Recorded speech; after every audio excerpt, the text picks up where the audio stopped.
짜잔. 네. 저걸 아시는 분들은 연식이 좀 되신 분이고, 전 잘 모르겠는데. 네, 인터넷에 떠도는 고개를 절레절레 흔드시는 분들도 계십니다. 네. 기다림의 미학이라고 하는 말이 있습니다. 기다림의 시간이 주는 가치를 의미합니다. 어떤 것은 즉각적으로 얻으면 좋겠지만요, 때로는 우리에게 기다림의 시간이 필요할 때가 있습니다. 그래서 기다림의 미학은 이 기다림의 시간을 통해서요, 인내와 또 성장, 기대감을 가지게 합니다. 그런데요, 아쉽게도 이 문명이 과학이 발달하면서요, 점점 우리는 기다림을 참지 못해 하는 것 같습니다. 불과 얼마 전까지만 해도요, 우리에게는 기다림이 참 익숙했어요. 네, 저게 그 접속이라는 영화의 한 장면인데요. 불과 얼마 전까지만 해도 핸드폰 그리고 문자도 없었던 시대였습니다. 그때는 약속을 잡을 때 어떻게 했죠? 전화나 미리 얘기해서요. 야, 몇 월 며칠 몇 시까지 어디 영화관, 어디 장소로 나와라고 얘기를 하죠. 그리고 나가서 대부분 한참을 기다립니다. 바로 어디에서 오는지 지금 위치가 어디인지 확인할 수 없어서요. 하염없이 기다리기도 합니다. 그리고 참다 못해서요. 상대방이 약속에 나타나지 않으면 공중전화로 달려가서 전화를 걸죠. 누구누구 집에서 나갔나요? 그러면 30분 전에 나갔어. 그러면 속상해하죠. 아, 지금 시간이 몇 시인데 30분 전에 나갔다고. 그래도 나갔다라고 하는 말에 안심을 하고 또 기다리죠. 결국 만나게 됩니다. 때로는 우리에게요, 기다림이 주는 이 미학이 필요할 때가 있습니다. 여러분 어떠세요? 모든 게 속도전이에요. 빨라야 됩니다. 데이터도 그렇고요. 뭐 인터넷 접속이나 뭐 우리 심지어는 배달을 시키는 것도요. 지금 위치가 어디인지, 언제 출발했는지, 언제 도착하는지를 우리는 보고 살아가고 있습니다. 그런데요, 이게 자칫요, 시간에 쫓기듯 살아가는 우리 영혼의 모습이 아닌가 싶습니다. 여러분, 시간을요, 우리가요, 다뤄야 되는데요, 우리가 시간에 쫓기며 살고 있는 거예요. 그러다 보니까요, 우리의 영혼이 조급해진 것 같습니다. 오늘 우리가요, 이 말씀을 통해서요, 하나님께서 우리 각자의 시간 가운데서요, 함께 하시면서 주고자 하시는 은혜가 무엇인지를 좀 나눠보도록 하겠습니다. 우리가 잘 알고 있듯이요, 노아의 시대는 인류가 극심히 타락한 시대였었습니다. 창세기 6장부터 무려 9장까지요, 하나님이 이 성경에서 노아의 이야기를 다루십니다. 발단은 이렇습니다. 6장 첫 부분에 보니까요, 사람의 죄악이 세상에 가득함과 그의 마음에 생각하는 모든 계획이 항상 악할 뿐임을 하나님께서 보셨대요. 그리고 결국 하나님께서 심판을 선택하십니다. 하나님이 노아에게 이르시되 모든 혈육 있는 자의 포악함이 땅에 가득함으로 그 끝날이 내 앞에 이르렀으니 내가 그들과 함께 땅과 함께 멸하리라 라고 말씀을 하셨어요. 자, 사람이 하나님께 어떤 대상이었죠? 지극히 기뻐하고 사랑하는 대상이었어요. 그래서 하나님이 사람을 창조하시고요, 좋다라고 하는 말에 힘이 좋다라고 하는 표현을 하세요. 그런데요, 이제는 사람이 어떤 대상이 됐냐면요, 하나님의 마음을 너무 아프게 해서요, 그 포악함이 땅에 가득해서 하나님께서 고통스러워하는 대상이 됐습니다. 당시의 사람들은요, 바뀐 게 있어요. 인류의 첫 살인이 저질러지고 나서요, 이들의 삶의 기준이 변하게 되었습니다. 대표적으로요, 노아 시대의 사람들은 자신들이 원하는 대로 사람의 딸들의 아름다움을 따라 결혼을 하기 시작했습니다. 이게 단순히 이 결혼을 얘기한다라기보다는요, 삶의 선택 기준이 달라지게 된 거예요. 자, 하나님의 말씀이 기준이 되어야 되는데요. 그런데요, 이제는 나의 선택이 기준이 되었어요. 이게 바로 타락이 됐습니다. 자, 하나님의 믿음을 지켜야 되는 사람들이요, 믿음을 저버리기 시작한 게 그런 삶의 모습으로 나타나게 된 것입니다. 사람의 딸들의 아름다움. 여기 계신 남자분들은요, 회개하셔야 돼요. 다 아름다움을 보고 결혼을 하셨을 거라고 하고요. 또 여기 계시자면 집에 계신 남편분도 회개하셔야 됩니다. 제가 제일 많이 회개해야 돼요. 정말 죄인입니다. 죽을 죄인. 그런데 이게 기준이 바뀌게 된 거예요. 하나님의 말씀이요, 철저히 외면당하고 무시되었습니다. 그런데 그런 타락한 세상에요, 하나님의 한 사람을 바라보십니다. 6장 8절에 이 말씀은 없는데 제가 읽어드릴게요. 노아는 여호와께 은혜를 입었더라. 그리고 노아는 의인이요 당대의 완전한 자라. 그는 하나님과 동행하였으며 라고 얘기를 합니다. 세상 사람들은요, 하나님을 외면하고 살아가고 있었는데요, 그래도 노아는요, 묵묵히 하늘을 바라보며 살아간 사람이었었습니다. 의인이고 당대의 완전한 자래요. 왜 의인이었을까요? 하나님을 향한 믿음을 가지고 있었기 때문에 그래요. 믿음이 의롭다함을 얻게 된 것이죠. 자, 하나님께서 명령을 하십니다. 노아가 방주를 만든 게요, 짧은 기간이 아닌 거 아시죠? 무려 100년 동안이나 만들어요. 여러분, 산 위에서 방주를 만드는 거예요. 바닷가도 아니에요. 100년 동안 인생의 그 대부분의 시간을 하나님의 명령에 순종해서요, 그 시간을 허비하는 것 같아요. 사람들은 이유를 묻습니다. 뭐하러 그런 미친 짓을 해? 당신 왜 그래? 근데도요, 노아는요, 100년 동안요, 묵묵히 하나님의 말씀에 순종합니다. 여러분, 때로는요, 하나님이요, 말씀에 순종할 수 있는 사람을 세우셔서요, 하나님의 구원의 그림을 그려가세요. 조건은 하나예요. 믿음을 지키는 자.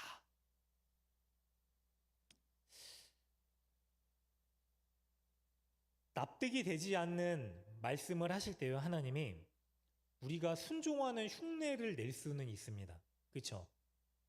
또 과거에 순종했었던 경험을 자랑을 할 수도 있습니다. 그런데요, 하나님이 원하시는 순종은요, 때로는 가혹한 것 같을 수도 있습니다. 여러분, 하나님 원하심을 따라 우리에게 요구하실 때가 있어요. 비 한 방울 내리지 않는 마른 하늘에 산에서 100년간 묵묵히 방주를 만들어라. 그런데 노아가 순종을 합니다. 모두가 죄악 가운데 살아가던 사람들이요, 그런 노아를 봤을 겁니다. 이유를 물었을 때 노아가 뭐라고 얘기했을까요? 더 이상 하나님의 말씀이 사람들의 귀에 들리지도 않고 외면받던 그 시대예요.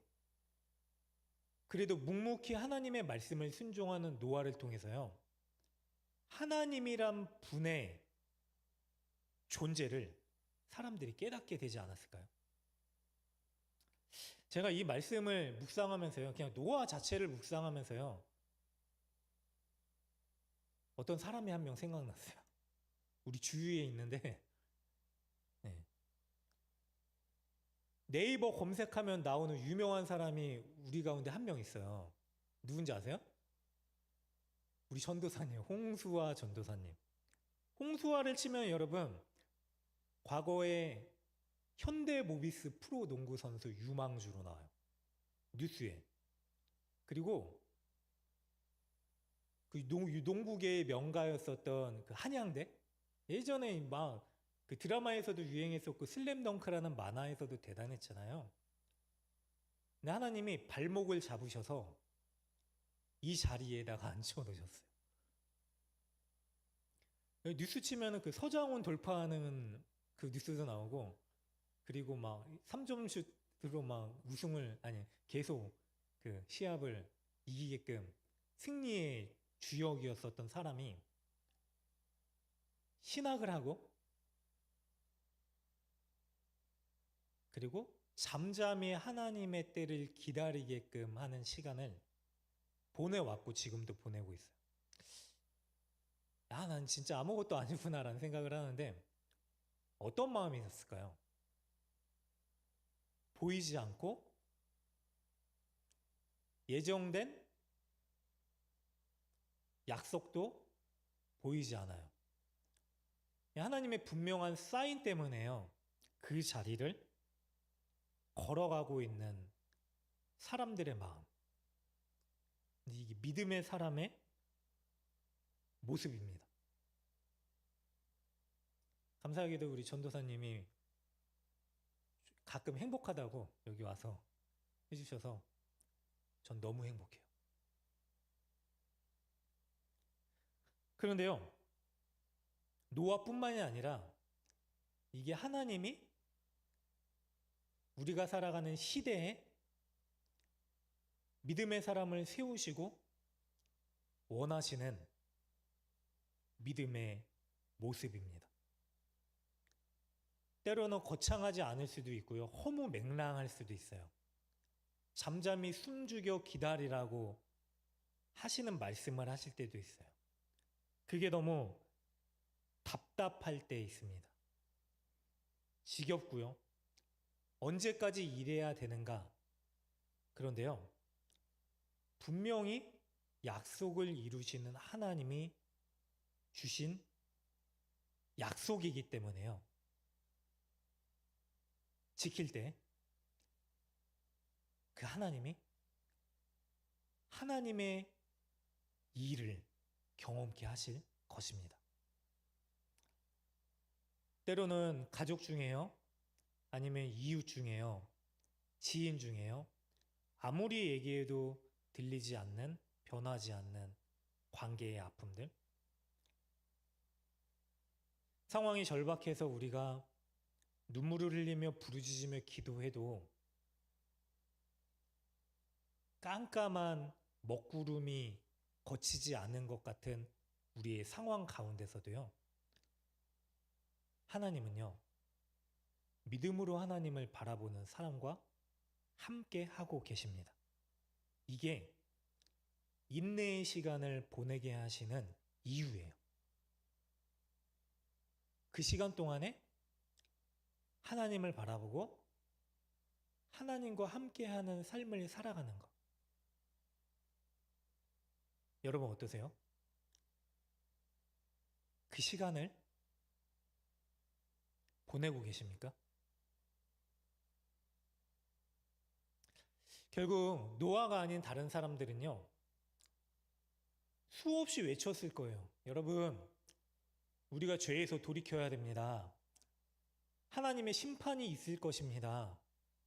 기회가 있을 때 우리 하나님께로 돌아갑시다 라고 얘기를 했지만은요, 결국 끝까지 스스로 구원의 문을 닫아버립니다.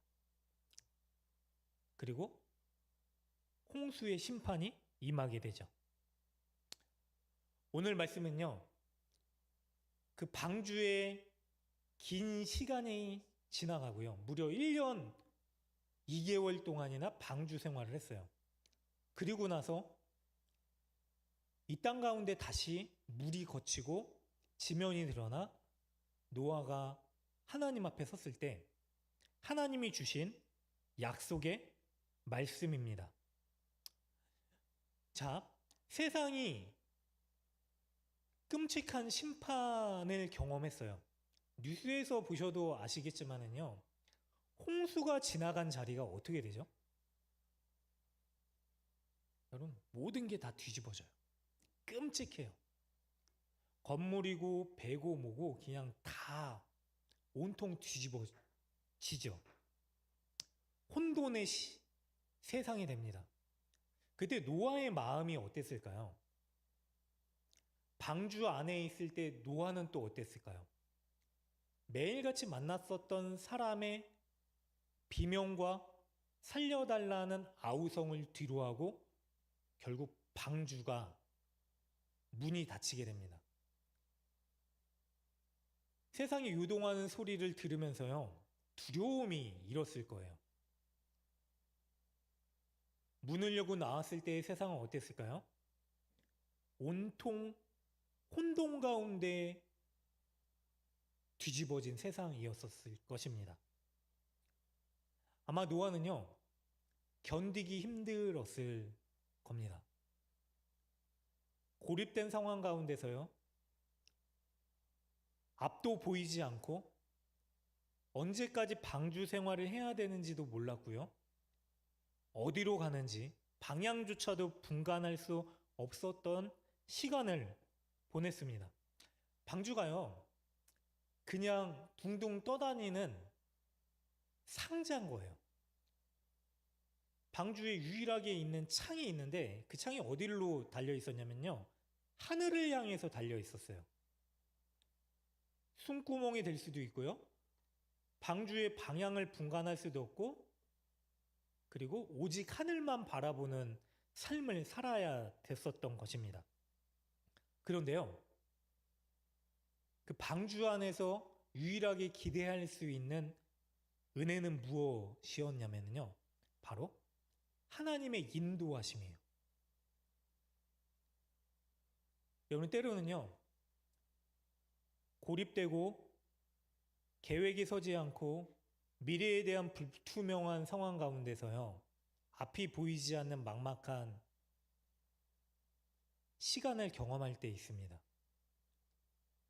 그때 우리가 눈여겨 바라봐야 되는, 우리 시선을 둬야 될 곳은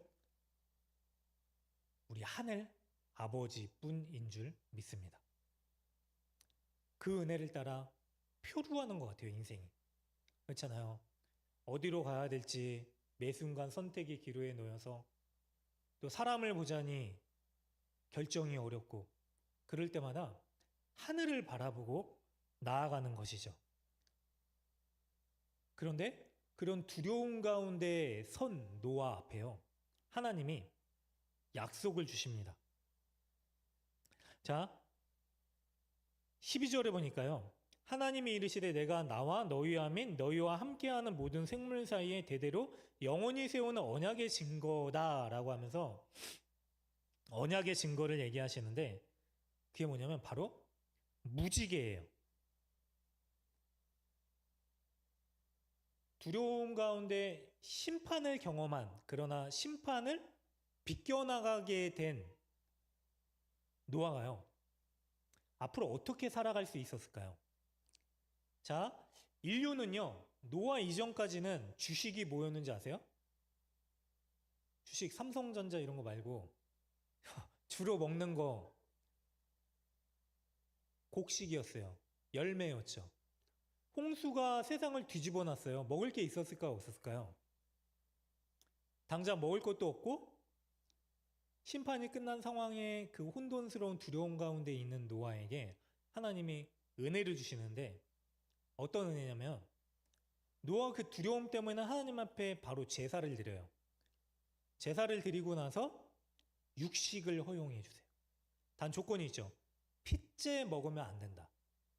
왜냐면 피는 생명이고 생명의 주인은 하나님 한 분뿐이시기 때문에 하나님이 그거를 지키게 하세요. 자, 이런 은혜 가운데요, 하나님이 다시는 내가 홍수로 세상을 심판하지 않을 것이다 라고 하는 약속을 주시고요, 징표를 주세요. 증거를 주세요. 근데 그게 바로 무지개입니다. 무지개가 어떨 때 뜨죠? 요새 무지개 많이 보시나요? 어쩌다 한번 우리 가운데 뜨는데, 뭐 환경 오염 때문에 그런지 몰라도 무지개 보기 쉽지 않지만 비 온 뒤에 해가 비칠 때 무지개가 뜨죠.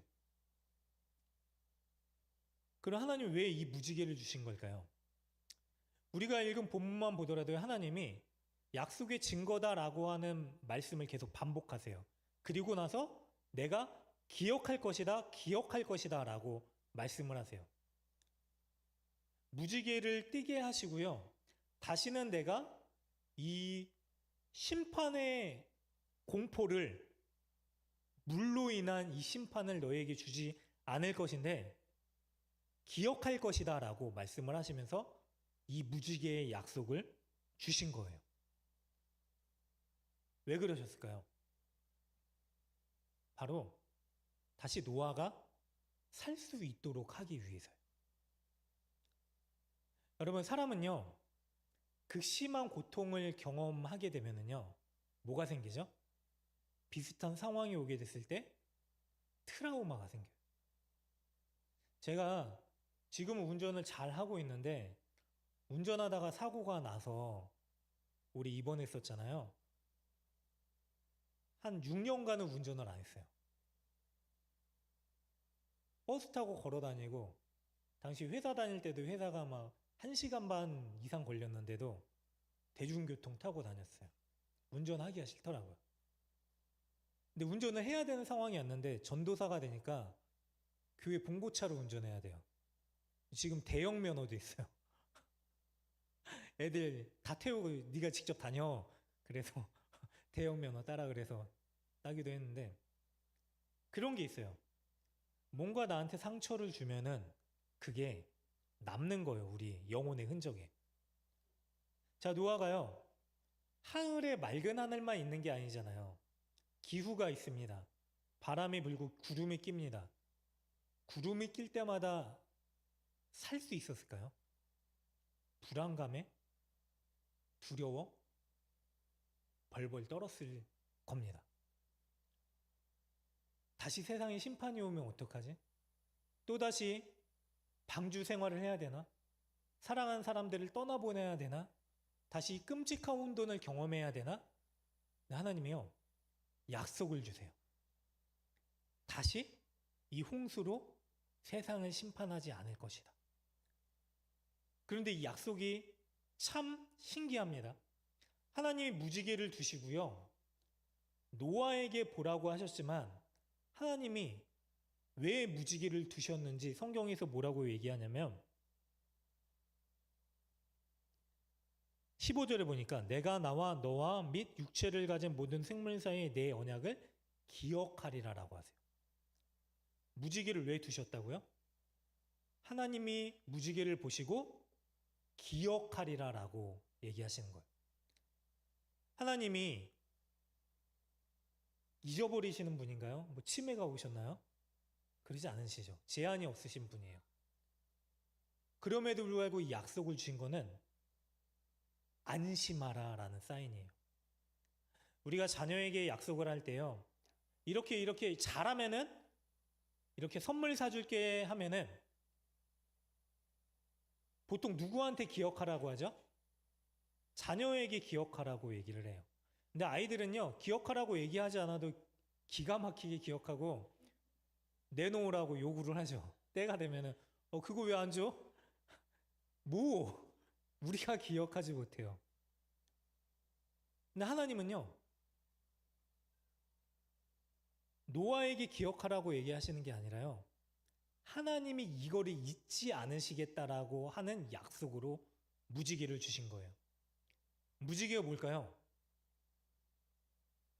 무지개 영어로 뭐죠? 레인보우? 보우는 우리나라 대표적인 금메달 종목 활.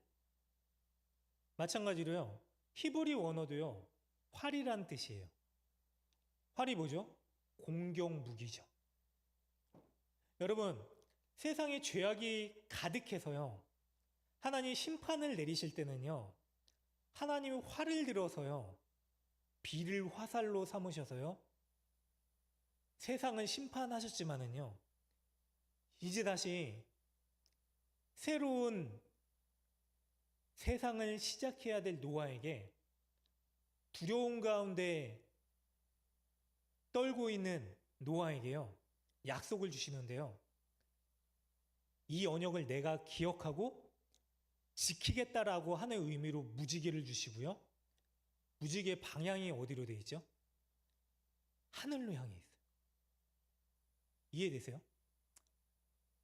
원래 언약은요, 쌍방 간의 합의예요. 맞죠? 계약을 할 때도 그렇고, 뭐 부동산 계약을 할 때도 그렇잖아요. 쌍방 간의 합의인데요. 계약을 지키지 않으셔도 될 하나님이요. 심지어는 이 계약을 노아가 연약한 거 아세요, 하나님? 인간이 죄로 인해서 돌이키지 못할 것도 아세요.